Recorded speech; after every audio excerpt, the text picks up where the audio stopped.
gusto ko nga rin po palang magpasalamat sa inyo, Papa Dudut, sa saya na hatid ninyo sa amin sa pang-araw-araw. Patuloy ko pong ipagdarasal na sana'y makita ko po kayo ng personal. Anyway, lumaki po ako sa isang mahirap na pamilya.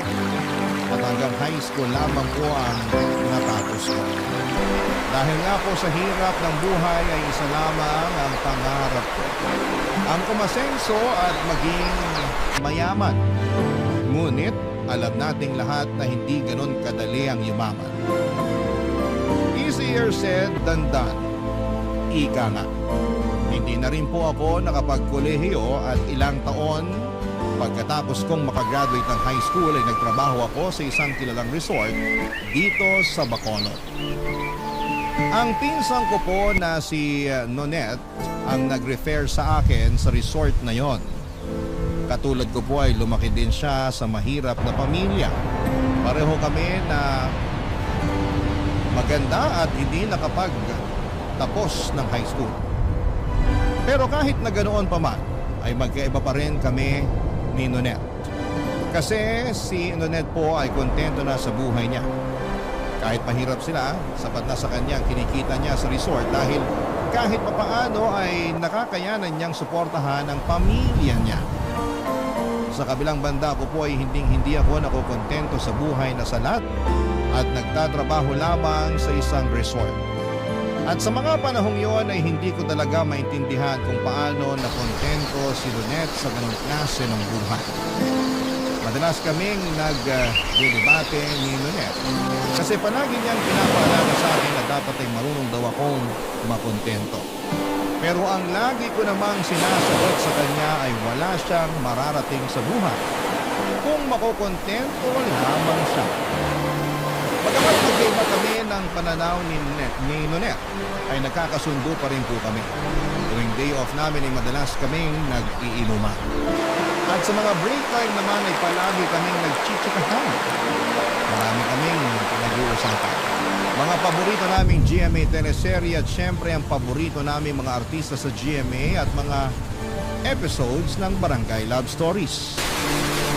Lumipas ang ilang linggo at medyo nakaramdam kami ng pagod sa trabaho sa resort dahil holiday yon. At sobrang daming turista ang nagbabakasyon sa resort na pinagtatrabahuhan namin. Dahil sa sobrang pagod ay nag-decide kami ni Nonette na mag-inuman sa susunod na weekend. At noong nangyari na nga ang pinaplano naming inuman, nag-usap ulit kami ni Nonette tungkol sa mga pananaw namin sa buhay, Papa Dudut.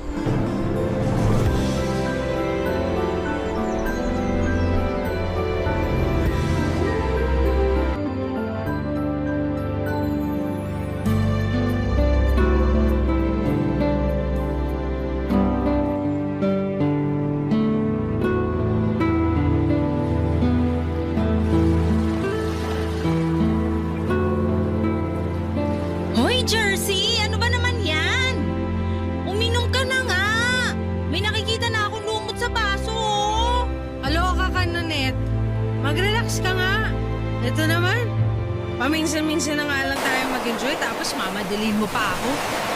O eto na, inom na ko.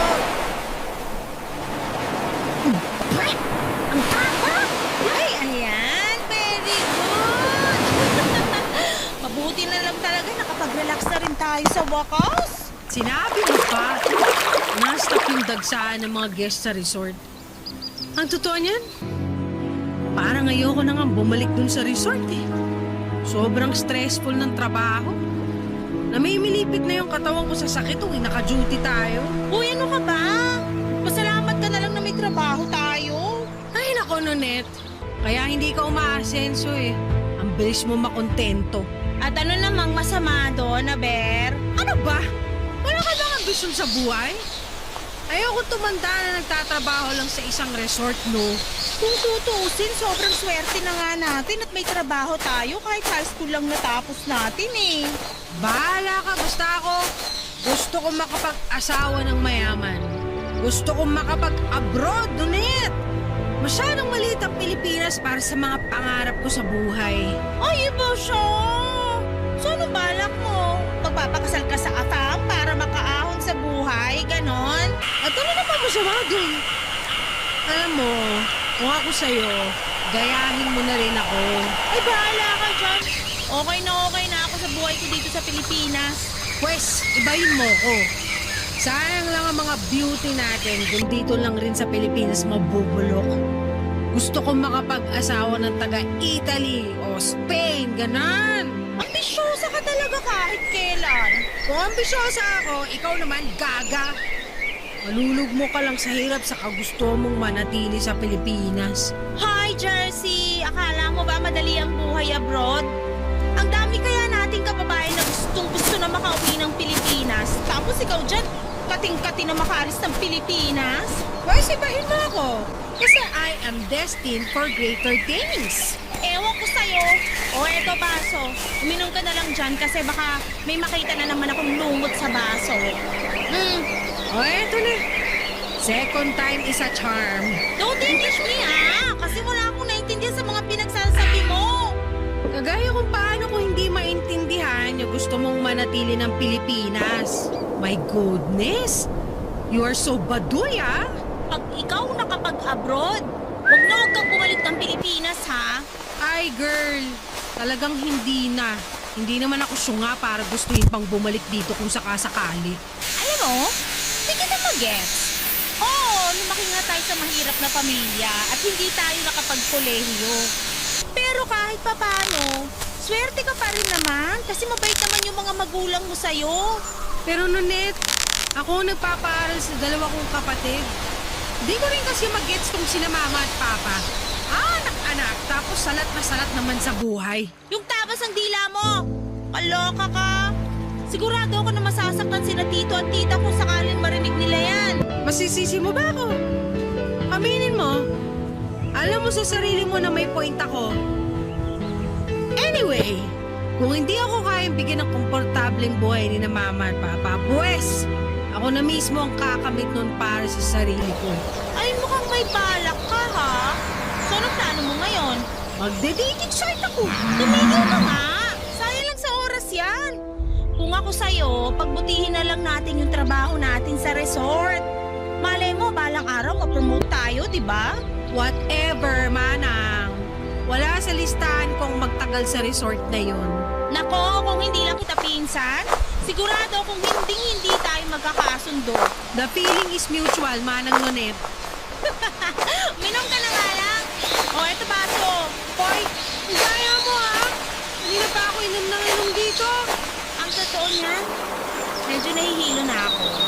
Wait ka lang dyan. Kukuha lang ako ng tubig.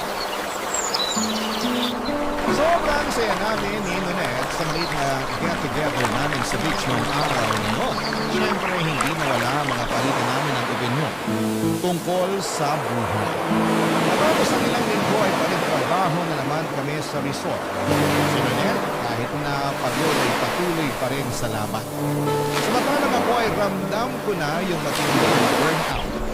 Hindi ko maintindihan kung paano siya nakakapagtiis at nakakayanan ang trabaho namin sa resort. Sobrang nakakapagod kasi mag-serve ng drinks at pagkain sa mga bisita mula umaga hanggang gabi. Tapos kapag walang bisita ay maglilinis pa kami sa lobby at sa kusina ng resort. Siguro ay napagod na rin ako dahil ako yung nagpapaaral sa mga kapatid ko. Hindi ko talaga maintindihan kung bakit may mga magulang na ang lakas ng loob magbuo ng pamilya.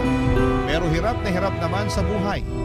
Kaya nga't sinabi ko sa sarili ko na ayaw kong magkaroon ng pamilya. Ang gusto ko lang sa buhay ay ang guminhawa kasama ang mga taong mahal ko at syempre ayaw ko sa Pinoy. Gusto ko ng foreigner. Kasi alam ko na mas mataas ang value ng pera nila sa ibang bansa. Kaya malamang ay magiging sapat ang pera nila para buhayin ako. Simula pa lang ay hindi ko talaga naisip na magpakasal sa isang Pinoy kasi takot akong malugmok pa lalo sa hirap.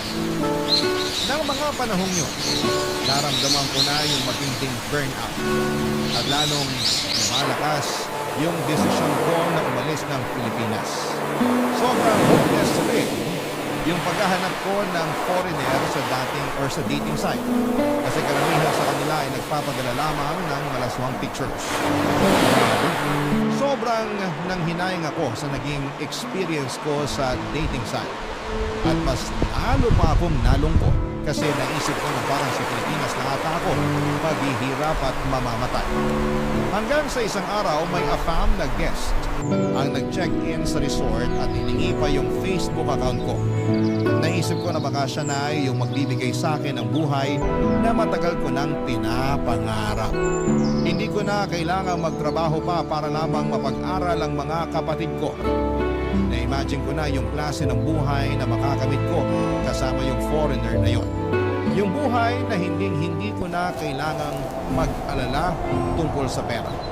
Yung buhay na ang tanging problema ko na lamang ay kung gaano kalamig ang snow at kung ano ang susuotin ko. Noong naging malinaw na sa akin na may gusto sa akin yung foreigner namin na guest, parang hindi ko na kayang bitawan ang cellphone ko. Hindi kasi kami pwedeng makipag-usap ng matagal sa mga guests sa resort dahil baka magdudahan kami at mawalan pa ako ng trabaho. Kaya palihim akong nagchat-chat sa foreigner namin na bisita.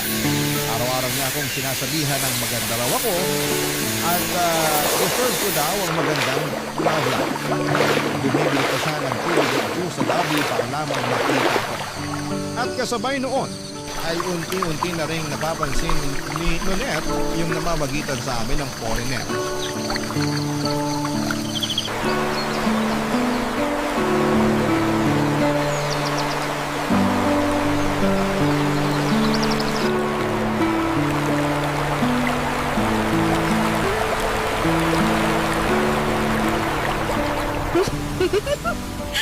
Ang sweet mo talaga. Sobrang gwapo mo pa. Ay, mahulog na tayong panty ko sa'yo.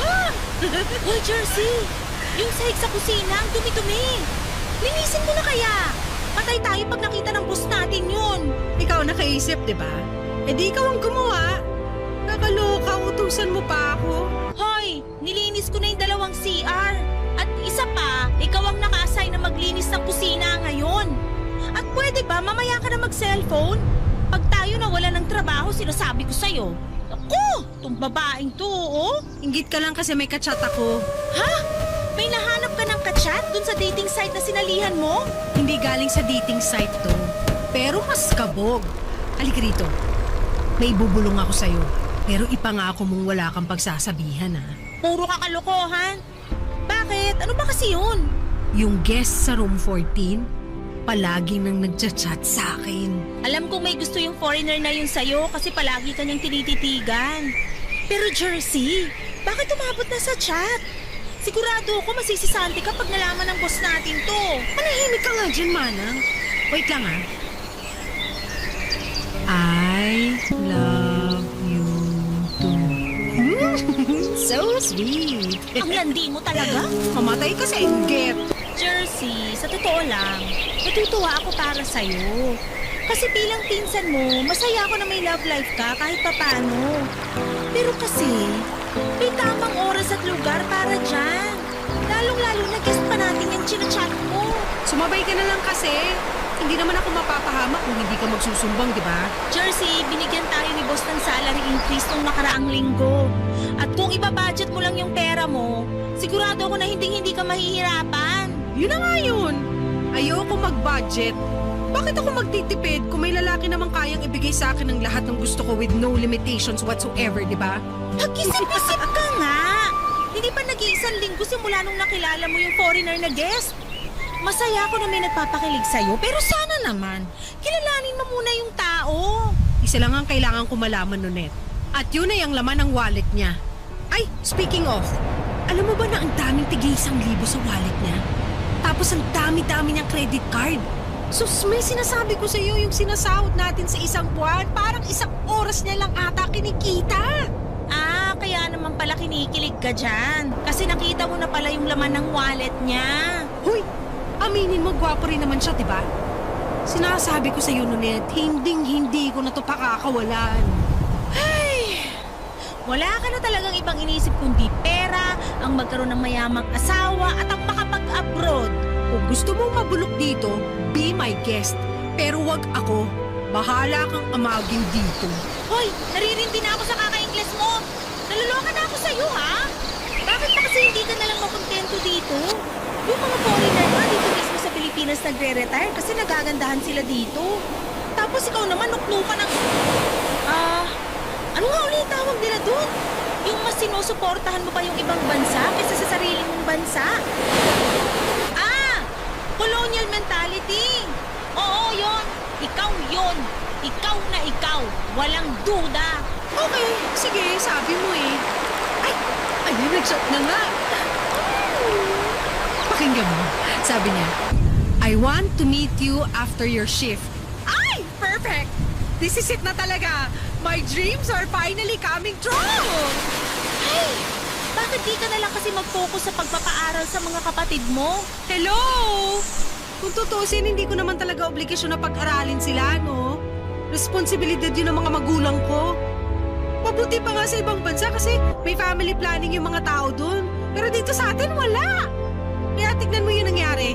Yung mga magulang ko nakaasa sa akin. Sobra ka naman. Kung tutusin, hindi nga nangihingi ng pera sa'yo sina tito at tita eh. Kahit matatanda na sila, kumakayod pa rin sila para lang matustusan yung pang-araw-araw nyo. Ganun pa rin yun. Sa akin pa rin nila inaasa ang pagpapaaral sa mga kapatid ko. Sukang-suka na ako sa ganung siste. Ang yaman ng mga magulang ko eh. Ang yaman sa mga responsibilidad na inatang sa akin. Deserve ko yung buhay na wala akong obligasyon. Yung akin lang lahat ng pera ko at wala akong tinutustusan na kung sino. Grabe ka naman.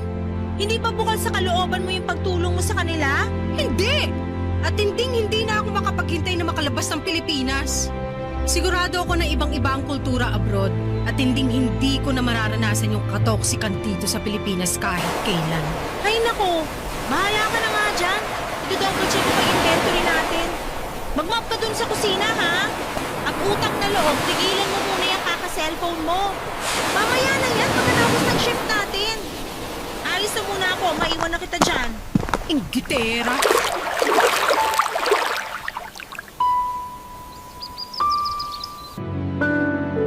Papadudot pagkatapos ng shift ko ay nakipagkita ako ng palihim sa foreigner na guest namin sa resort. Sobrang guwapo niya, papadudot. Mukha siyang Hollywood actor, ang puti ng kutis niya at yung lips niya ay sobrang kissable. At noong gabing yon ay hinalikan niya ako at syempre sobra kong natuwa at ginusto ko ng labis yung halik na yon. At habang tumatagal, hindi ko na masyadong nakakabanding si Nonet kasi sobrang abala na ako sa foreigner. At dumating yung punto na naging kami na ni Afam. Nag-extend pa siya sa resort para lamang makasama ako at mas lubos niya akong makilala. Hindi ko na rin masyadong kinikwento kay Nonet yung mga nangyayari sa amin ng foreigner kasi parang kontrabida na siya. Tuwing nag-uusap kami ay puro siya duda at tanong tungkol sa Afam na boyfriend ko. At mas lalo pa kaming nag-aaway tuwing sinasabi niya na hindi ko pa raw kilala ang jowa ko.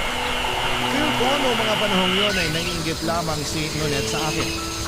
Kasi aasenso na ako sa buhay kasama ang aking Afam na jowa. Habang siya ay single at abala sa trabaho namin sa resort. Makalipas ang ilang araw ay pinag-resign na ako ng foreigner sa resort na pinapasukan ko. Hindi ko talaga makakalimutan yung saya at tuwa na nararamdaman ko noong sinabi niya yon. Kasi ibig sabihin noon ay handa siyang panindigan ako. At kasama sa paninindigan ng foreigner yung perang ibibigay niya sa akin. Nakakaloka, papadudot, para akong nanalo sa loto. Wapo, mayaman, mabait. Parang ako na ata ang pinakaswerteng babae ng mga panahong yon. At sigurado ako na maiinggit ang kahit na sino na makakaalam tungkol sa love life ko kasama siya pa. At syempre tutol na tutol si Nonet sa ginawa kong pag-resign sa resort. Pero ano pa ba ang aasahan ko sa pinsan ko na yon? Halata namang naiinggit lamang siya sa takbo ng buhay ko. Tuluyan na ngang nag-check out si Afam sa resort at nag-rent siya ng condominium unit. Kaya naman nag-live-in na kami. Grabe ang ganda ng condo na inupahan niya. Namangha talaga ako sa mga facilities ng condominium. May gym, swimming pool at maliit na parke. Ano ba bang hahanapin ko, hindi ba? Ay nako, Papa Dudo. Yung condo unit na inupahan ni Afam ay parang kamukhang-kamukha ng condo na pinapaupahan ninyo. Ang ganda at ang lakas makasosyal. Parang sa hotel. Noong mga panahong kasama ko na si Afam sa condo, aminin ko na medyo nakakabagot minsan. Pero hindi ko pinagsisisihan yung desisyon na yon. Ang masasabi ko lang talaga na mga panahong yon ay this is the life. At syempre, hindi na ako magkakaproblema pa sa pera. At wala sa bukabularyo ko ang salitang budget. Kasi swipe lamang ako ng swipe sa credit card at debit card. At sagot na ni Afam ang lahat ng luho ko. Ang mga panahong yon, Papa Dudo. Barangay Love Stories. Barangay Love Stories. Makalipas ang ilang linggo ay napag-alaman ko na ichinismis ako ng magaling kong pinsan sa mga magulang ko. Ikinuwento ni Nonet sa mga magulang ko na nag-resign na ako sa resort at tuluyan na akong nakipag-live-in kay Afam. Sa totoo lang ay medyo nagalit ako kay Nonet kasi sigurado akong manghihingi ng pera ang mga magulang ko. Dahil alam nila na foreigner yung jowa ko. Ganyan naman kasi kadalasan sa atin, hindi ba? Kapag foreigner, ang tingin ng iba ay maraming pera. Kaya tinawagan ko si Nonet at pinagsabihan ko siya. Pero ang sabi niya sa akin ay nag-worry lamang daw siya sa akin. Kaya niya, ikinuwento sa mga magulang ko yung mga tungkol sa pakikipagrelasyon ko at pakikipag-live-in kay Afam. Nainis na lamang ako at binabawal ng telepono si Nonet noong araw na yon.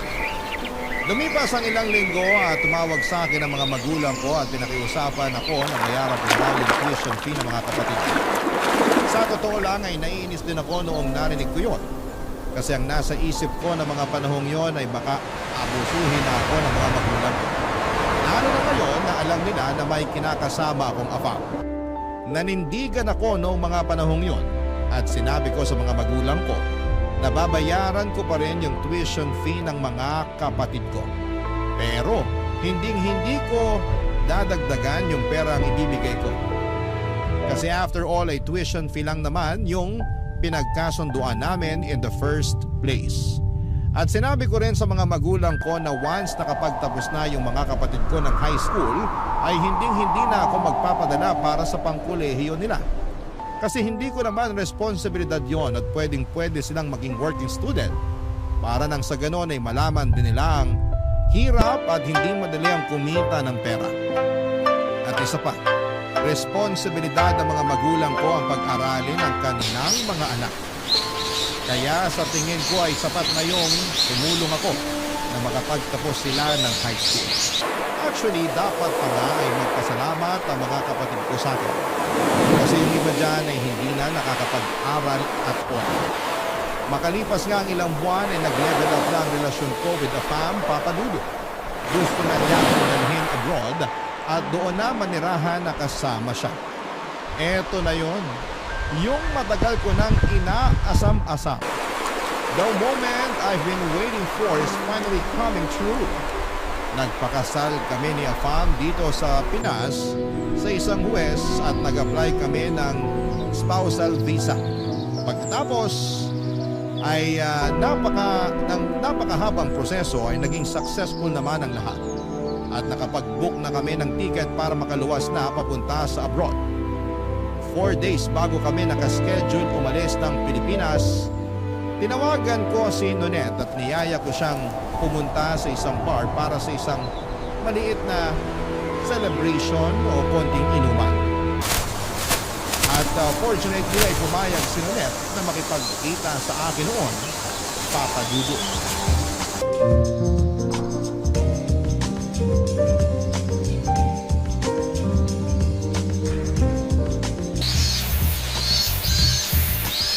Hoy! Nonet! Dito! Dito yung table natin! Halika rito, dali! Jersey, kamusta ka na? Ikaw ang kumusta? Nakakaloka? Kumusta yung trabaho mo sa resort? nakakabagot pa rin ba? Buti na lang talaga at nag-resign na ako doon. Anyway, ayan. Order ako ng maraming pagkain. Tapos bumili ako ng 2 tower ng beer. It's party time! Inuman na! Oh, bakit? Para saan to? Anong okasyon? Actually, mamaya ako pa sana to sasabihin eh. Pero dahil nagtanong ka na, sige, sasabihin ko na sa'yo. Aalis na kami ng Pilipinas 4 days from now! Amazing, di ba? Seryoso ka? Sino ba nakakaalam nito? Wala, ikaw lang. Ayoko kasi na mabati yung pag-alis namin, kaya eto. Surprise! Grabe ka naman! Hindi ka nga nagpaalam sa mga magulang mo na aalis ka ng Pilipinas? Para saan pa? Una sa lahat, patuloy kong binabayaran yung tuition fee ng mga kapatid ko. At pangalawa, 24 na ako. Ano ba? Hindi ako katulad ng ibang tao dyan na matanda na, pero nakaasa pa rin sa mga magulang. Ang toxic nun. Kilabutan ka nga sa mga pinagsasasabi mo, Jersey. Dapat nagpaalam ka pa rin sa mga magulang mo. Nonet, yung mga teenagers nga sa abroad, 18 years old pa lang bumubukod na sa mga magulang nila. Kaya hindi umaasenso ang Pilipinas eh. Pigilan mo yung pagkukumpara ng Pilipinas sa ibang bansa kasi magkaiba ang kultura natin sa kanila. Pero hindi ibig sabihin nun, pangit na yung kultura natin. Kalimutan mo na yung sinabi ko. Sorry, nakainom na kasi ako eh. Ano ba naman, ang tagal mo kasing dumating. Kaya inunahan na kitang uminom. Sige na, inom na. Ang dami pa nating uubusin, oh. Sorry, pero wala ako sa mood uminom ngayon. Hello? Sinabi ko naman sa'yo na sa bar tayo magkikita, di ba? Tsaka isa pa, ano bang naarte mo dyan? Meron ka ba ngayon? Sa totoo lang, hindi na ako natutuwa sa pinapakita mong asal. Nagbago ka na. Alam mo ba na sobrang nasaktan si na tito at tita nung pinamukha mo sa kanila na nagiging pabigat sila sa'yo? Tapos sinabihan mo pa daw sila na tigilan na nila yung kakaasa sa'yo? Nonet, sinabi ko lang naman sa kanila na wala silang mapapala sa akin kahit may foreigner na ako. Kasi ayoko naman na gawin nilang ATM yung asawa ko, no? Alam mo mismo sa sarili mo na simulat sa pool yung pag-aaral lang ng mga kapatid mong hinihingi nilang tulong sa'yo. At sa tingin mo, okay lang yon? Alam ko na matagal ka ng maldita. Pero hindi ko inaasahan na may mas lalala pa pala. Ang laki ng pinagbago mo. Uy, kung tutuusin, kasalanan mo lahat ng to. Kasi ikaw mismo ang nagchismis sa mga magulang ko yung tungkol sa pakikipagrelasyon ko sa isang foreigner. Tinatanong nila ako kung kamusta ka na raw kasi hindi ka na raw nagre-reply sa mga text nila. Malamang, pagkatapos mo ba naman sabihin sa kanila na nakikipagrelasyon ako sa foreigner, I'm sure manghihingi ng pera yung mga yun. Akala ko noon ambisyosa ka lang, pero hindi. Nuknukan ka rin pala ng yabang. Ngunit wag mo ko simulan. Inimbitahan kita dito to have a good time, hindi para sermonan ako. Sorry pero awang-awa na ako kina tito at tita. Matatanda na sila, dapat hindi mo sila tinatrato ng ganon. What's the big deal? Nandiyan naman yung mga kapatid ko para alagaan sila. Tama na yan, Nunet. Nasabi ko sa'yo, kaya na nila yun. Makapagsalita ka, parang di ka nila anak ka. Alam mo, Nunet, sa totoo lang, sana hindi na lang nila ako naging anak. Ay! Jersey, sana man lang makipagkita ka at magpaalam ka ng maayos sa mga magulang mo bago ka umalis ng Pilipinas. Kahit yun na lang. Maawa ka naman sa kanila. May mas malalaki akong plano sa buhay. Ang target ko ngayon, magkaroon ng resident visa at patatagin ang relasyon naming mag-asawa. Bibisita na lang ako dito kapag naging residente na ako abroad. Bahala ka. Teka, saan ka pupunta? Hindi pa nga natin nauubos yung money order ko. Uuwi na ako. Sana maging masaya ka sa piling ng asawa mo sa ibang bansa. Ba't nagagalit ka, ha? Kasi sobrang baluktot ng pagkatwiran mo at hindi ko na kayang kupo dito habang pinapakinggang ang pinapalit ang mga magulang mo. Sabi ko na eh. Matagal ka nang naiinggit sa akin kasi nagawa ko mag-resign sa buwisit na resort na yon. Habang ikaw, wala kang choice kundi magpatuloy sa trabaho mo ron. Eh, pasensya ka, Nunet. Pero hindi ko kasi hawak ang tadhana. Hindi ko kasalanan kung sa ating dalawa mas pinalad ako kaysa sa'yo. Sige, laitin mo pa ako. At baka makalimutan ko na pinsan kita. Inimbitahan kita dito kasi gusto ko na mag-enjoy tayo bago ko umalis. Pero sa pinapakita mo sa akin ngayon, pinagsisisihan ko pa na niyaya kitang uminom. Bahala ka sa buhay mo. Wait lang! Sayang naman yung in-order kong pagkain. Gusto mo ba ipa-take out ko na lang sa waiter? Tutal, alis ka na rin naman. Pakidaan na lang sa bahay namin. Ibigay mo kina mama at papa yung ipapa-take out ko. Ba't mo ba iutos sa akin? Ikaw mismo magbigay sa kanila. Ay, wag na pala. Kasi baka atakihin lang sina tito at tita pag nakita nila kung gaano kagaspang yung ugali mo. Dali-daling umalis si Nonet palabas ng bar ng gabing yon, Papa Dudut. Pinabalot ko na lamang lahat ng pagkain at inuwi ko na lamang. Grabe yung tampo sa akin ni Nonet ng gabing yon. At ang tanong na bumangon sa isipan ko noong mga panahong yon ay, bakit hindi kaya or hindi kaya ng pinsang ko na maging masaya para sa akin? Pero hindi ko na pinilit na hanapin pa ang sagot sa tanong na yon. Kasi mas gusto ko na lamang na mag-focus sa bagong buhay ko. 4 days later ay iniwan na namin yung maganda na kondo na inuupahan ng asawa ko at umalis na kami ng Pilipinas. Hindi ko na po i-mention kung taga saan ang asawa ko pero ang masasabi ko lamang ay sobrang ganda ng lugar. Papadudot malinis, yung kalsada, malamig ang weather at talagang ibang-iba siya kumpara sa lugar na kinalakhan ko. Natatandaan ko pa yung first time na nakakita ako ng snow. Sobrang nakakamangha at nakakapanibago. Talagang huminata po ako sa snow kasi yung mga napapanood ko lang dati sa mga pelikula ay finally ay nararanasan ko na rin in real life. Hindi ko po makakalimutan, natawa lang ng tawa yung asawa kong foreigner. Noong time na yon habang ini-enjoy ko yung pagkamangha ko sa snow. At mas lalo lang akong naging masaya sa desisyon ko na umalis ng Pilipinas. Kasi namuhay ako ng marangya na parang isang prinsesa. Yung cabinet ko noong time na yon ay punong-puno ng sapatos at jacket kasi hindi ko na kailangang mamili pa kung ano ang bibilhin ko. Kapag may dilema ako between 2 or more items, I don't choose. I buy them all. Ganon ako ka-spoiled at kamahal ng asawa ko.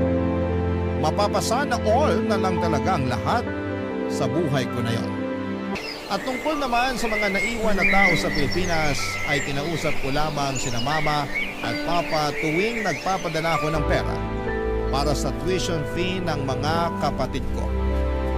Si Nonet naman ay hindi ako kinakausap. Pero friends pa rin kami sa social media. At somehow ay iyon ang naging assurance ko na okay pa kami kahit papaano. Kasi hindi pa niya ako binablock. Lumipas sa mga linggo at naging mapayapang takbo ng buhay ko sa ibang bansa. Hanggang isang araw, nabigla ako nang bigla akong tawagan ni Nonet. Hindi ko inaasahan na tatawagan niya ako kasi matagal-tagal na rin since nung last time na nagkausap kaming dalawa, Papa Dudut.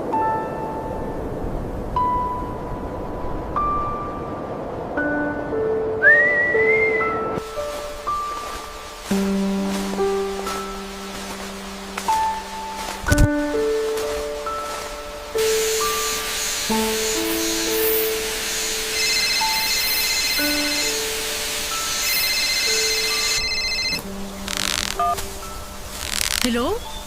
Nonet? Jersey! Uy! Ang tagal na mula nung huli tayo mag-usap ah. Balita sa'yo. Jersey, sorry kung ngayon lang ako nakatawag sa'yo, pero Uy, okay ka lang ba? Anong problema? yung mama mo kasi... Tungkol ba to sa tuition fee ng kapatid ko? Huwag kang mag-alala, nakapagpadala na ako sa kanya last week.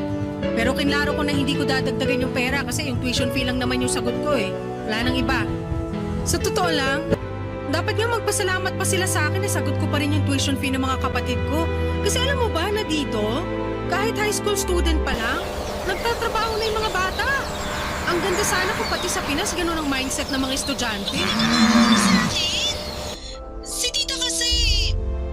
nasa ospital siya ngayon. Ha? Bakit? Ano nangyari kay mama? Sobrang taas kasi ng lagnat ni tita kanina. Kaya sinugod na namin sa ospital. Hala, mukhang alam ko na kung saan papunta tong usapan na to. Nasa labas ako ngayon ng hospital room ni tita. Pero papasok na ako sa loob para makausap ko siya. Yan, yan ang wag mong gagawin. I'm sure nagpapahinga na yung si mama. Hayaan mo na muna. Nga pala, Jersey. Ay nako, pupustahan tayo, alam na alam ko na yung sasabihin mo. Pero sige, kaya kitang magsalita. Ano yan? Sa susunod na linggo pa kasi yung sahod ko. Tapos sina tito at tita wala rin pera kasi kakabili lang nila ng grocery nung isang araw para sa mga kapatid mo. Josie, walang-wala kami ngayon at kailangan namin ng pambayad sa ospital. Ano ba naman yan, Nunet? Mataas na lagnat lang yun. Bakit ba kinailangan dalhin si Mama sa ospital? Mas mabuti na yung sigurado. Tapos ngayon ako itong kinukulit nyo. Kaya ako ba? FYI lang ha, hindi porket nakatira ako abroad, ibig sabihin nun pinupulot ko na lang ang pera. Utang na loob! Yung mga mo pinag-uusapan natin dito! Ganun na ba katigas ang puso mo para pag-isipan mo kami ng masama? Hindi mo ako masisisi kasi yan naman talaga yung gawain ng mga kamag-anak na naiiwan sa Pilipinas, di ba? Yung manghingi ng pera sa kamag-anak nila na nagtatrabaho abroad at yung humilata na lang habang nag-aantay ng pasalubong. Naririnig mo ba ang sarili mo? Nakapag-abroad at nakapag-asawa ka lang ng foreigner, nagkakaganyan ka na? Sabihin mo na kung anong gusto mong sabihin pero hindi mo may tatanggi na may point yung pinagsasasabi ko. Siguro kung nandito ka lang sa Pilipinas, kanina pa kita sinampal! Subukan mo at ihilahin ko yung buhok mo hanggang sa makalbo ka. Wala ka ng pag-asa. Sarili mong mga magulang pinagsasalitaan mo ng ganyan. Pinaako lang sa'yo yung pag-aaral ng mga kapatid mo, nagkakaganyan ka na? Mismo! Pinaako! Pinaako sa akin ng isang bagay na hindi naman dapat pinaako sa akin in the first place. Ano ako, retirement fund para sa mga kapos? Hindi ko na-enjoy yung buhay ko ng lubusan kasi kinailangan ko silang tulungan. Kinailangan ko magtrabaho agad pag-graduate ko ng high school para matustusan ang pag-aaral ng mga kapatid ko. Yung mga magulang ko makaprecho rin kasi. Ikahus na nga kami. Gusto sa private school pa magtapos mga kapatid ko. Napakawalang kwenta talaga ng mindset na yon. O tapos ngayon na nakabangon na ako sa buhay, oras na para bumawi ako sa sarili ko. Hindi mo man lang ba naisip na kahit matanda na yung mga magulang mo, nagtatrabaho pa rin naman sila? Kaya na nga nilagad si tita dahil sa sobrang pagod. Resulta yan ng pangit na family planning. At isa pa lumaki ako na hindi nakakaranas na makonfine sa ospital kahit may sakit ako. So, Ayoko na makipag-diskusyon pa sa'yo. Sumasakit lang yung dibdib ko tuwing naririnig ko yung mga pinagsasasabi mo. Halatang-halata na hindi ka na magbabago. Pero huwag kang mag-alala. Ako na bahala kay tita. Maghahanap na lang ako ng paraan para mabayaran yung bill namin sa ospital. Hindi na kami hihingi ng kahit anumang tulong na galing sa'yo. Sana lang talaga hindi ka gambalain ang konsensya mo. Sarili mong nanay ayaw mong tulungan. Ibang klase ka rin naman. maniwala ka sa akin, makakatulog ako ng mahimbing sa gabi. Kasi namumuhay ako ng payapa dito na walang inaabalang tao nun eh. Kayo lang naman tong gumagambala sa akin eh. Babayaran ko yung tuition fee ng mga kapatid ko hanggang sa makapagtapos sila ng high school. End of story. Sige na, bababa ko na to. Buisit kang babae ka. Wala kang kwentang pinsan at wala ka rin kwentang anak. Sobra kong napikon pagkatapos naming mag-usap ni Nunet, Papa Dudo. Ang gusto ko lang naman talaga ay mamuhay ng tahimik at payapa kasama ang asawa ko. Ang hangad ko noon ay makapag-move on at makapag-move forward sa bagong buhay ko nang hindi ako nagagambala. Kaya nung tinawagan ako ni Nunet ay sobrang napikon lang talaga ako. Kasi parang ang tingin ko sa mga tao sa paligid ko, hinahabol lamang ako dahil alam nilang foreigner ang asawa ko. Gaya nga po ng nabanggit ko kanina ay lumaki po ako na salat sa buhay. At hindi ko po makakalimutan kung paano ginurakan yung pagkatao ko. Lalo na noong bata pa lamang ako. Pinagtatawanan ako ng mga kaklase ko kasi sira-sira na yung mga gamit ko. At puro dilata at noodles lamang ang kinakain ko habang yung mga kaklase ko naman ay pinaghahandaan ng iba't ibang klase ng potahe for lunch. At hindi ko rin po makakalimutan na pagka-graduate ko ng high school ay pinag-uusapan na kaagad ng mga kaklase ko kung saang kolehiyo sila mag-aaral. Habang ako, ang iniisip ko noon ay kung saan ako magtatrabaho. Awang-awa ako sa sarili ko tuwing naiisip ko yung mga moments na yon, Papa Dudut. And going back po. Plinako si Nunet sa mismong araw na yon kasi talagang napikon ako sa lahat ng sinabi niya sa akin. Tumagos sa puso ko yung mga sinabi niya, pero imbis na maunawaan ko yung gusto niyang ipahiwatig, mas lalo lang akong nagkimkim ng sama ng loob. Mas lalo ko pa ngang inisip noong mga panahong yon na puro fake yung mga tao sa paligid ko. Kasi alam nila na mayaman ang asawa ko. At noong araw na yon ay sinabi ko sa sarili ko na wala akong ibang taong pagkakatiwalaan kundi ang asawa ko na lang. Kasi siya lang talagang nagmamahal sa akin ng totoo. Siya lang ang nakakapagbigay sa akin ng buhay na matagal ko nang inaasam. At siya lang ang nagpaparamdam sa akin na mahalaga ako dahil sa mga bagay na naibibigay niya sa akin. Pagkatapos kong i-block si Nonet, akala ko noon ay magiging matiwasay na ang buhay ko sa wakas. Kasi wala na pong mag-aabala sa akin. Ang tanging kailangan ko na lamang gawin ay bayaran ang tuition fee ng mga kapatid ko. Pero hindi ko alam na may isa palang pagsubok na darating sa buhay ko. Isang araw, Papa Dudut, ay bigla na lamang nanlamig sa akin ang asawa kong foreigner. Lumalayo siya tuwing natutulog kami. At hindi na ako masyadong kinakausap. Sobra po ako nabigla at nabahala sa bago niyang pag-uugali. Tuwing tinatanong ko naman siya kung may problema ba siya, ay nagiging agresibo siya at minsang naninira pa ng mga gamit. Natatakot po ako tuwing galit siya. Kaya naman hinahayaan ko na lamang siya at kinakausap ko na lamang siya kapag halata na sa mukha niya na kumalma na siya. Sobrang hirap po ng mga panahong yon kasi hindi ko maintindihan kung ano ang nangyayari at kung anong dahilan ng pagiging magagalitin niya at pagbabago niya. Barangay Love Stories. Barangay Love Stories. Habang tumatagal, Papa Dudut, ay mas lalo kong nararamdaman na lumalabo ang pagsasamahan namin ng asawa ko. Ang mas mahirap pa sa lahat ay nasa ibang bansa ako at wala akong matatakbuhan. Lahat ng mga kakilala ko ay nasa Pilipinas at wala akong nagawa kundi ang suluhin ang lahat ng sakit at kalungkutan. Nagpapasalamat na lamang talaga ako na hindi ako sinasaktan ng asawa ko, pero aaminin ko na durog yung emotional at mental health ko.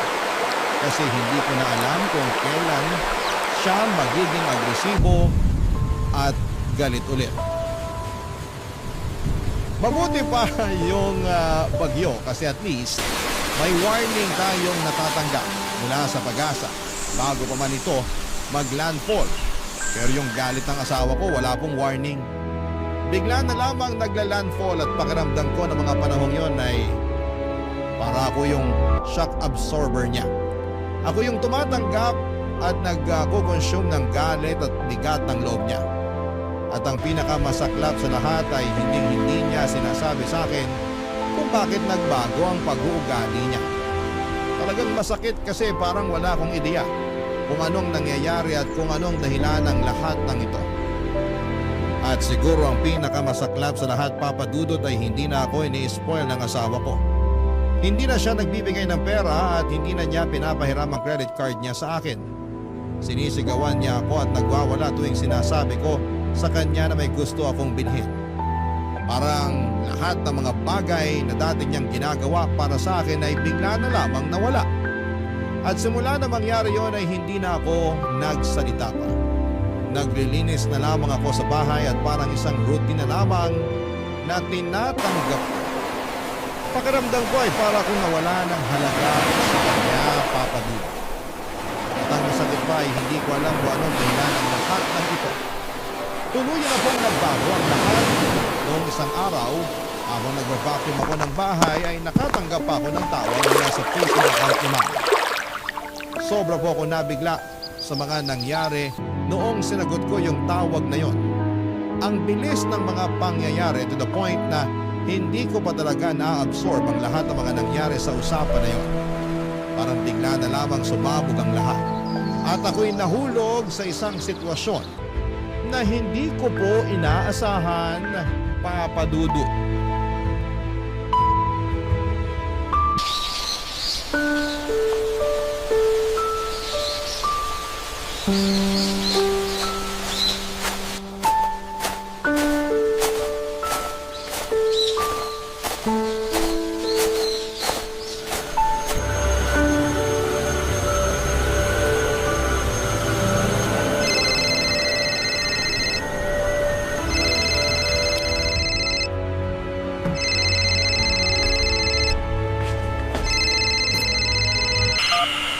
Hello?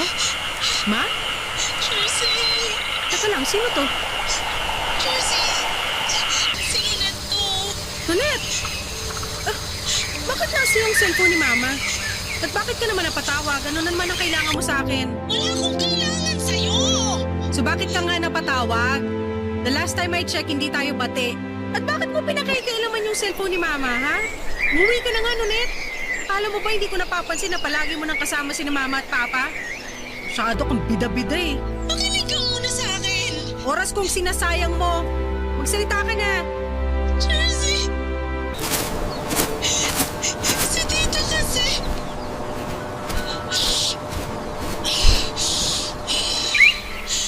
Yung mama mo. Jersey! Hoy, kumalma ka nga. Hindi kita maintindihan. Ano ba nangyayari sa'yo? Wala na siya! Ha? Ano ibig mong sabihin? Paano wala na? Patay na mama mo, Jersey! Nonette, wag ka magbibiro ng ganyan. Hindi magandang biro yan. Alam ko wala kang pakialam kay tita. Pero naisip ko pa rin na kahit pagbalik-balik na rin natin ang mundo, mama mo pa rin siya at anak ka pa rin niya. Kaya deserve mo rin malaman yung nangyari sa kanya. Nonette, hindi totoo yan. Bawiin mo yung sinabi mo. Buhay pa si Mama. Ibigay mo ang cellphone kay Mama. Kakausapin ko siya. Makinig ka! Wala na si tita! Patay na siya! Alam ko nagsisinungaling ka lang. Galit ka kasi nagyayabang ka sa akin at yan mismo ang dahilan kung bakit ginagawa mo to. Mukha ba ako nagsisinungaling? Ha? Ano ginawa mo kay Mama, Nonette? Ha? Kasalanan mo to! Pampira kang babae ka! Paano ko naging kasalanan to, ha? Ikaw ang palagi kasama ni Mama. Kung tinutukan mo sana siya na maayos, hindi sana to nangyari sa kanya. Hindi sana namatay si Mama. Kasalanan mo lahat to. Ikaw na lang sana namatay. Hoy, babae! Makinig ka sa akin ng mabuti, ha? Namatay si tita sa typhoid fever. At kung nagpadala ka lang sana ng konting tulong, sana nabigyan ng sapat na treatment si tita. Pero anong ginawa mo? Walang-wala kami noon pero nagawa mo pa rin kaming pag-isipan ng masama. Tinakwil mo kaming lahat. At ako na yung tumayong anak ni tita kasi hindi ako katulad mo na walang puso. Ako yung nag-aalaga kay tita habang nagpapakasasa ka sa yaman ng foreigner mo. Wala kang karapatan na husgahan ako. Hindi ko ginusto to. Pero ginusto mo. Ito mismo yung gusto mo, di ba?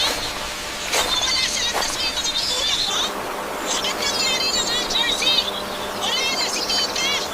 At si tito, halos hindi na nga kumakain kasi hindi niya pa rin matanggap yung pagkawala ni tita. Nonette, nasan si Papa?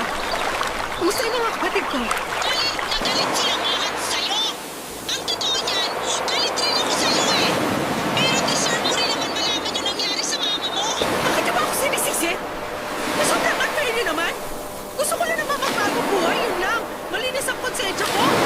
Wala akong ginawa sa inyo. Para isisi niyo sa akin yung pagkamatay ni Mama. Mismo! Wala kang ginawa! Wala kang ginawa para iligtas yung sarili mong ina! Hindi ako nagkulang ng paalala sa'yo! Kahit na alambog simulat sa pulpa lang, kinamumuhian mo yung pamilya mo! Tinawagan pa rin kita para ipalam sa'yo yung mga nangyayari sa kanila dito! Pero ikaw lang naman tong walang puso na pilit pinuputol yung ugnayan mo sa kanila! Nonette, hindi mo ako masisisi. Natakot ako eh. Ayaw ko lang maramdaman yung pakiramdam na ginagamit ako dahil lang may kaya yung asawa ko. Tulisin ang dahilan yan! Oo, Jersey, lumaki kayo sa hirap!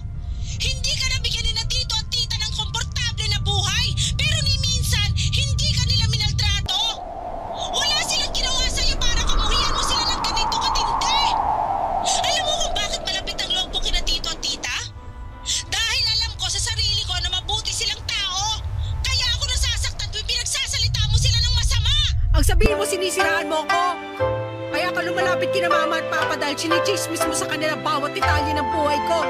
Para kang linta at ahas sa pinagsama. Yung inggit mo sa akin, nanunukot sa buto. Kaya mo ako sinisiraan kasi hindi mo matanggap na mas maganda na ngayon ang buhay ko kaysa sa buhay mong patapon pa rin hanggang ngayon. Kahit kailan, hindi ako nainggit sa'yo! Alam mo kung bakit? Kasi puno ng galit at pogi ang buong pagkatao mo! Wala ka na nga sa Pilipinas pero hindi ka pa rin nagbabago! Ang kapal na mukha mo para husgahan ako. Bawiin mo yung sinabi mo! Ayaw ko sanang sabihin to, pero sa palagay ko, mas matatahimik na si tita ngayon. Kasi hindi na niya mararanasan ang pangapi mo sa kanya. Sobrang nagulantang po ako nang sinabi ni Nonette na patay na si Mama. Nang malaman ko na yung unang beses na nagka-high fever siya, typhoid fever pala yun. Isang sakit na nakamamatay na madalas ay hindi agad natutukoy. Doon ko na na-realize na parang ako yung may kasalanan. Pero ayokong aminin noon kaya lahat ng sisi ay ipinasa ko po kay Nonette. Pero habang tumatagal ay naisip ko na naging sakim at madamot ako. At yun ang isa sa mga dahilan kung bakit hindi nabigyan ng tamang treatment si Mama. Sobrang lungkot ko po noon at gusto ko sanang makadalaw sa Pinas. Pero wala akong pera at may hindi rin kami pagkakaintindihan ng asawa ko. Alam ko na magagalit siya kapag nalaman niyang nagbabalak akong umuwi. Kaya nagtiis na lamang muna ako at hindi na ako nakadalo sa libing ni Mama.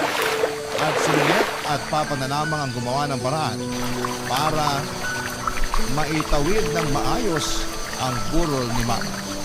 At dahil nga hindi na ako binibigyan ng asawa ko ng pera, ay hindi ko rin nakayanan na magpadala para sa libing ni Mama. Lumipas ang mga gabi papadudot at nagtuloy-tuloy ang mga bangungot. Lahat ng nightmares ko, isang tao lang ang palaging laman, si Mama. Ang pinaka nakakatakot siguro ay yung nakita ko ang mukha ni Mama na puno ng dugo habang sinasakal niya ako at humihingi ng tulong. Hindi ko na kinaya kasi tumagal-tagal na yung mga ganong panaginip ko at pati konsensya ko ay binabagabag na ako. Kaya't ikinuwento ko na sa asawa ko lahat ng mga nangyari kay Mama at nagbabaka sakali akong bibigyan niya ako ng pera para makadalaw ako ng Pinas. Ang akala ko talaga ay dadamayan at maintindihan ako ng asawa ko. Pero imbes na damayan ako, sinampal niya ako at muling nagwala. Galit na galit siya. Sabi niya isawang-sawa na raw siya sa pagwawadas ko ng pera niya mula pa noong umpisa. Ibinulgar din niya ang dahilan kung bakit nagbago ang ugali niya ay dahil nalugi na raw ang negosyo niya at kamakailan lang ay nag-file na siya ng bankruptcy. Na-overwhelmed daw siya dahil mawala na sa kanyang negosyong or nawala na ang negosyong pinaghirapan niya ng ilang taon. Pero hindi ako nakapagpigil, Papa Dudo. Sumabat ako at sinabi ko sa kanya na hindi sapat na dahilan yun para maltratuhin niya ako. Mas lalo siyang nagwala at doon ko naramdaman na wala ng pag-asa ang relasyon namin. Kaya unti-unting ibinenta ko na online yung mga bags ko, mga sapatos at shirts na pinamili ko hanggang sa nakaligom po ako ng sapat na pera para makabalik na sa Pilipinas. Pinakasan ko ang asawa ko at umuwi na ako sa amin. Noong nakarating ako sa amin ay itinakwil ako ni Papa at ng mga kapatid ko. Ako pa rin ang patuloy nilang sinisisi sa pagkamatay ni Mama. Wala na akong trabaho noon at wala na akong ibang malapitan kaya naman nag-decide ako na mag-apply muli sa resort kung saan ako dati nagtatrabaho. At agad akong natanggap. Pero iba na ang takbo ng lahat. Kasi si Nonette na pala ang naging manager habang ako ay bumalik sa pagiging all-around staff. Sobrang bagsak na bagsak ang pride ko ng mga panahong yon. Lumipas ang mga buwan at hindi ko na kinaya ang mga pangyayari sa buhay ko.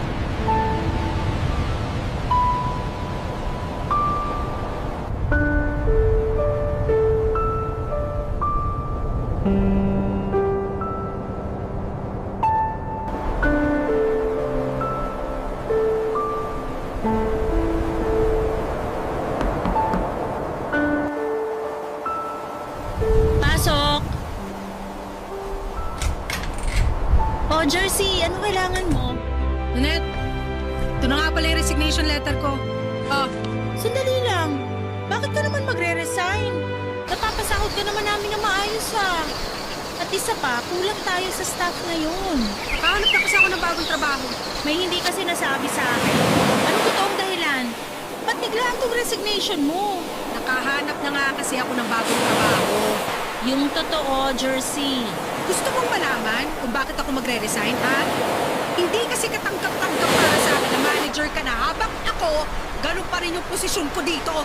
Naglilinis, nagsuserve. Ayoko yung pakiramdam na pinagmamastan mo ko habang ginagawa mo yung mga trabaho sabay pa natin ginagawa dati. Nagbubuisit ako. May nakikita kita araw-araw at nagbubuting isyon. Pero hindi ko na talaga kaya. Teka nga lang. Kung makapagsalita ka, bakit parang ako yung sinisisi mo? Hindi ko naman kasalanan kung ba't dito ka ulit sa resort nag-apply Kaya nga ako alis, di ba?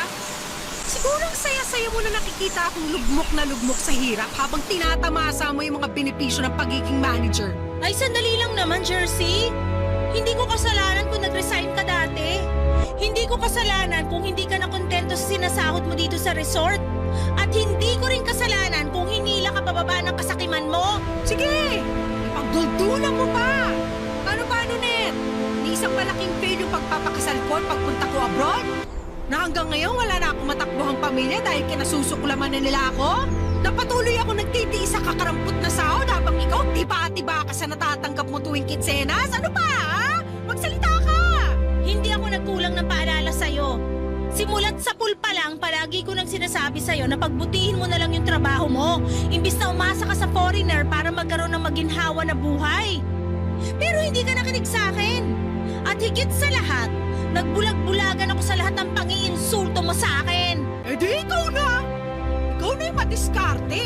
Ikaw na yung masipag! Ikaw na yung magaling! Ikaw na lahat! Ang galing mo, Nunet! Ang galing-galing mo! Panalo ka na! Champion! Alam mo, hindi naman sana issue yung pagkakaroon mo ng foreigner eh. Hindi sana naging issue yung pag-abroad mo kung naging humble ka lang sana. Pero wala. Pinamukha mo sa amin na ikaw tong mas nakaaangat dahil nagkaroon ka lang ng asawa na foreigner. Tingnan mo nga naman. Who would have thought na malulugi pala ang negosyo ng asawa mo? Sandali lang. Nasabi ko nga na naghiwalay kami ng asawa ko. Pero wala akong pinagsabihan tungkol sa pagkalugi ng negosyo niya. Saan mo nalaman yan, ha? Paano mo nalaman? Sinearch ko online yung pangalan ng asawa mo at kalat na kalat sa internet kung paano nalugbok ang negosyo niya. Dahil pinangsugal at pinambisyo niya lang yung majority ng income niya. Wala kang karapatan para busisiin yung personal kong buhay. Labas yan sa trabaho mo. Hindi ko intensyon na usisain yung buhay ng asawa mo. Pero bilang manager, kailangan ko mag-background check sa mga empleyado ko para siguruhin na maganda ang takbo ng workplace ko. Workplace mo? Yabang mo naman. Parang kailan lang naglilinis ka lang naman ng CR dito, ha? At parang kailan lang pinagyayabang mo sa amin na mas nakakataas ka, pero bilog ang mundo. Pero anyway, aaminin ko na kulang talaga kami sa staff ngayon at kailangan ka namin dito. I'm sorry kung nasasaktan ko na yung feelings mo ngayon. Buti naman at alam mo. Sorry talaga, nadala lang ako ng emosyon ko. Siguro kasi hanggang ngayon, naalala ko pa rin kung paano mo ako pinag-isipan at pinagsalitaan ng masama. Pero Jersey, alang-alang na lang sa resort, maging professional na lang tayo sa isa't isa, please. Kung gusto mo, pwede ko rin dagdagan yung sahod mo para magstay ka lang. Magpapatawa ka ba? Anong tingin mo sa akin, Charity? Huwag mo naman sanang masamain.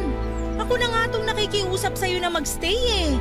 Gusto kong pangalagaan ang posisyon ko as manager. At isa sa paraan para magawa ko yun, pangalagaan din ng staff ko. At syempre kasama ka dun. So gagamitin mo pa talaga ako para iangat yung sarili mo? Kapal din naman talaga ng mukha mo. Hindi ganun yun. Ginagawa ko lang yung best ko as your manager. Hindi ko kailangan ng awa mo. Mas pipiliin ko na lang maghirap kaysa patuloy mo kong kaawaan. Tanggapin mo na yung resignation ko. Di ko na kailangan ng trabahong to. At mas lalong hindi na kita kailangan.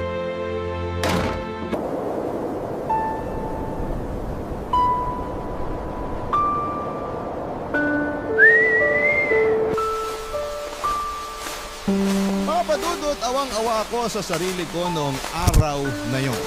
Parang hindi ko matanggap na ang posisyon ko ngayon ay under sa management ng isang tao na dati ko pang minamaliit. At ang pinakamasakit ay ayaw ko na nararamdaman kong kinakawawa ko. Siguro yung marami sa atin ang ayaw na makaramdam ng ganitong klase ng emosyon, hindi ba? Kaya siguro nagbitaw ako ng mga maanghang na salita kay Nonet nung nag-resign ako kasi sobrang naapektuhan yung pride ko. Pero mapaglaro ang tadhana, Papa Dudut, kasi hanggang ngayon, pakiramdam ko ay nasa ilalim pa rin ako ng gulong. Ayoko pong sabihin kung anong trabaho ko ngayon, baka mabash po ako ng mga kabarangay natin, pero sabihin na lang po natin na mas mababa na ang posisyon ko at ang sahod ko kumpara noong nasa resort po ako nagtatrabaho. Grabe po yung naging experience ko sa buhay. Para siyang roller coaster, mabilis at nakakahilo. Pero sa ngayon ay mas natutunan ko ng pahalagahan yung maliit na bagay. Hanggang ngayon ay naalala ko pa yung takot at trauma tuwing nagagalit at nagwawala ang dati kong asawa na ako. Hindi man ako mayaman ngayon pero at least wala na akong kinakatakutan at mas malaya na akong nakagagalaw. Sa ngayon po ay naghahanap ako ng murang abogado kasi bala ko nang ipaalala ang kasal namin para makapagsimula ulit ng panibagong buhay. Sa totoo lang ay hindi ko po alam kung saan ko huhugutin ang perang kinakailangan ko. Pero pagsisikapan ko po yun. Wala na po akong contact sa ex-husband ko pero friends kami sa Facebook at nakita ko na may bago na siya